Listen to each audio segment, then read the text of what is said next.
Good morning, everybody, and welcome to our Friday's coffee chat to Planet Fair. My name is Henrike von Platen, and I'm talking with my friend Margrét Bjarnadóttir about how we reach Planet Fair even faster. So, new stylish beginning, I thought. I'm in the mood of global discussion today, Margaret. How about you? It sounds good. So what about global discussions do you want to talk about? Yes. Well, I mean, we're both far away from each other. So we are in a global perspective already in different countries. And I've had this thought quite a few years, and I think we never really discussed it.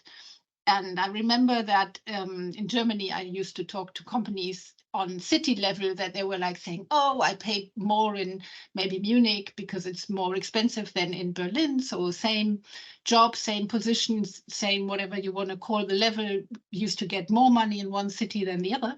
And now we have this on the global level as well with the countries. And they're saying, well, a global company that wants to get certified on a group level or do an analysis or whatever, figures out they are paying differently in countries. And now how do they account for that in the analysis?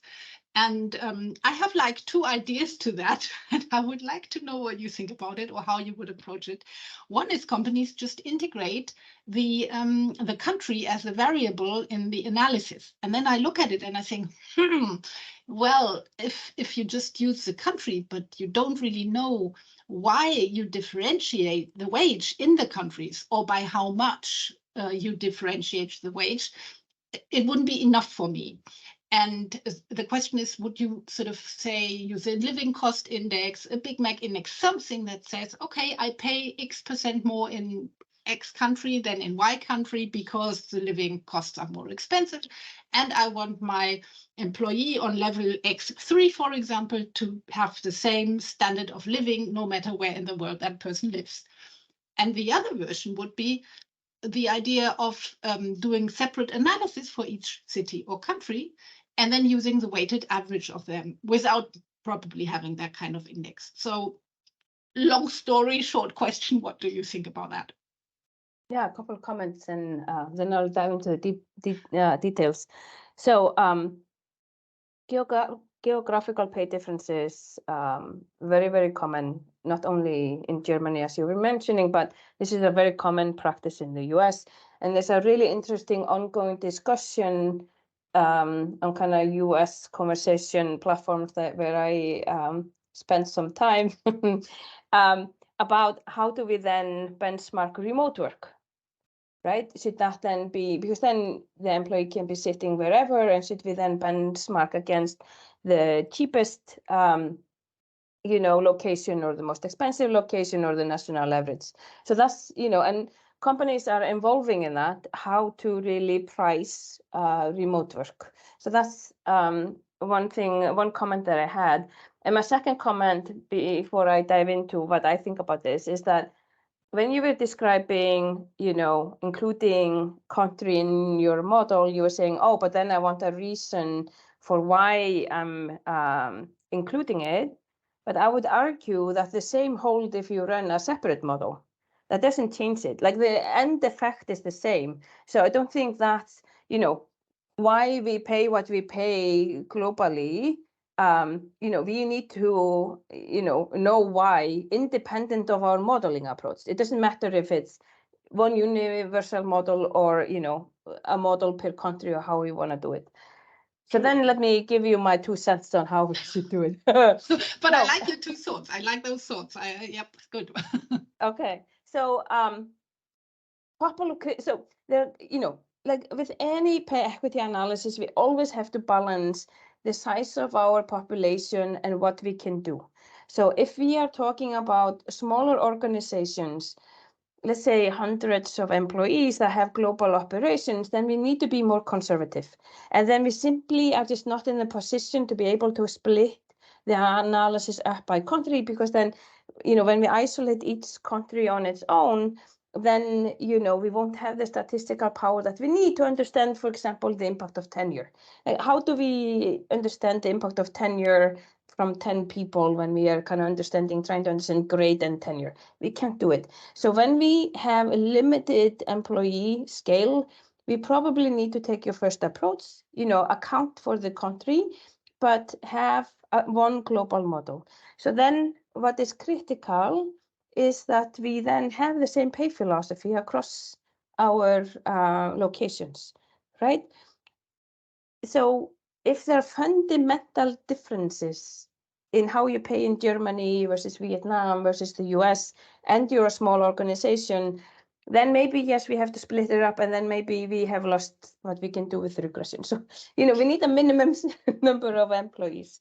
But I think what should guide the decision of whether we have one global model of many small models.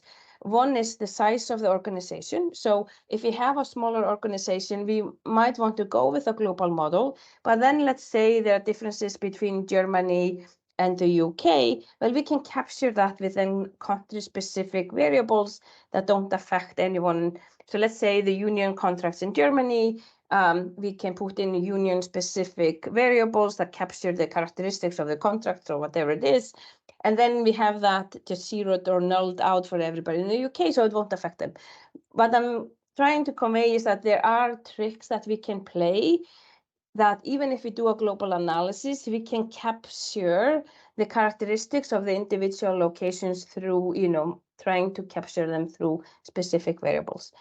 If we have a lot of people, there's nothing that stands in the way of running separate models per country.